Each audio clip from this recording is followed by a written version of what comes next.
My name is Nicole Swenson, and I'm the Senior Habitat Programs Director for TTCD. My name is Olivia Mueller. I'm a conservation technician with TTCD, and I'm here to talk about Elodea.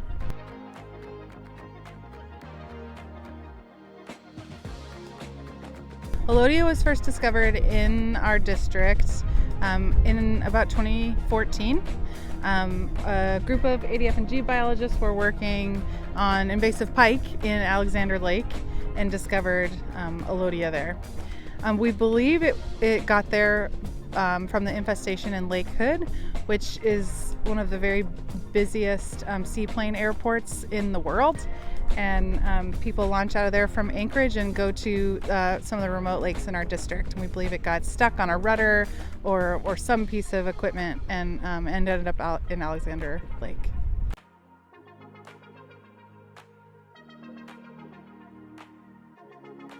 Yeah, so when it showed up in our district in about 2014, we realized we needed to get involved or it was going to spread further. So we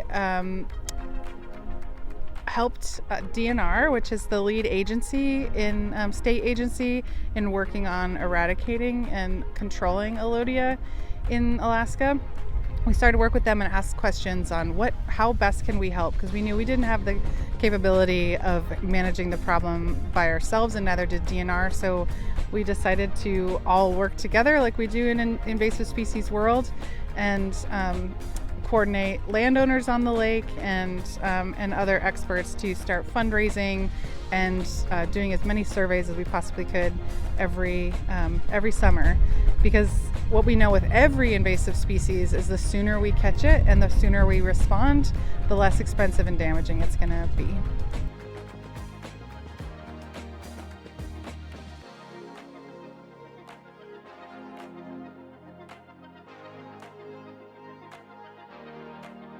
Yeah, we had a site visit with the Mat-Su Salmon Habitat Partnership with folks from Fish and Wildlife Service, Alaska Department of Fish and Game, Department of Natural Resources, and landowners. And it really was the concern of landowners that saw how quickly this plant grew and how much it was impacting their way of life on the lakes and their concerns for the ecosystem and the fish in that system.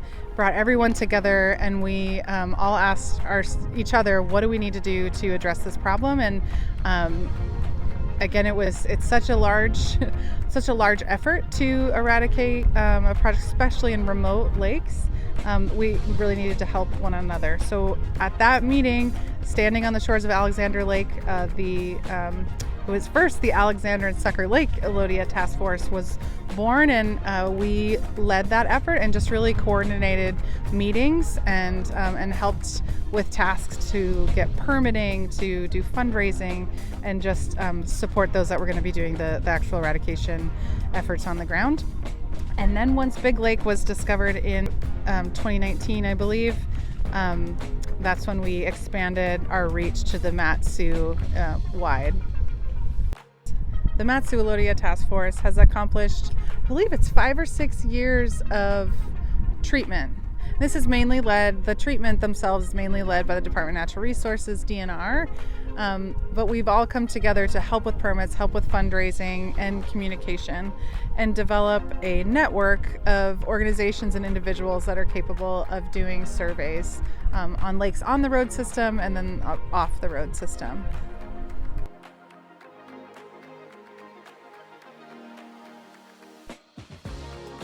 Yeah, today we are on Big Lake and we're doing a follow-up survey for Elodea. We've known Elodea has been here since about 2019, and there have been some spot treatment efforts to kind of contain Elodea, try to make sure that it is taken care of at public docks so that it's not spread further. So today we're doing a full lake survey to kind of look at the status and help the Department of Natural Resources with a treatment plan, and knowing the extent of the infestation is critical to understand for treatment plan and then therefore fundraising to do a full lake treatment.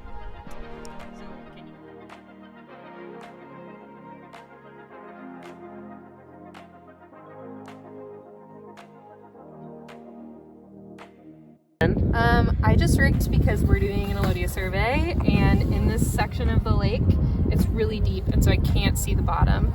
So raking allows me to survey what vegetation is there when I can't visually see it. So this rake sinks, you pull it and it drags around the bottom and collects the vegetation that's there. And unfortunately in this case, one of the species was Elodea, which is invasive and very problematic in the state of Alaska.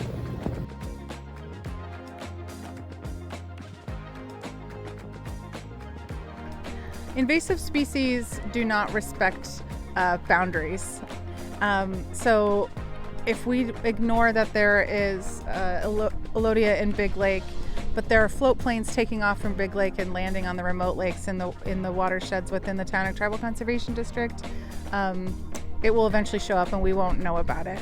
So we have to help one another to address these problems before it's all over South Central Alaska and a problem that is too large for us to tackle.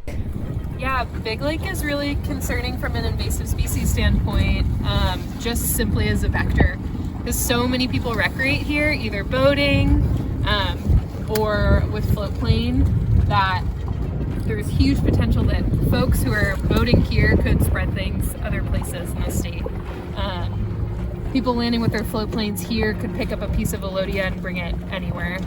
Same with boating. People who are taking their boat out for the season, getting things honed, doing some laps around Big Lake, could then go somewhere more remote and spread Elodea there.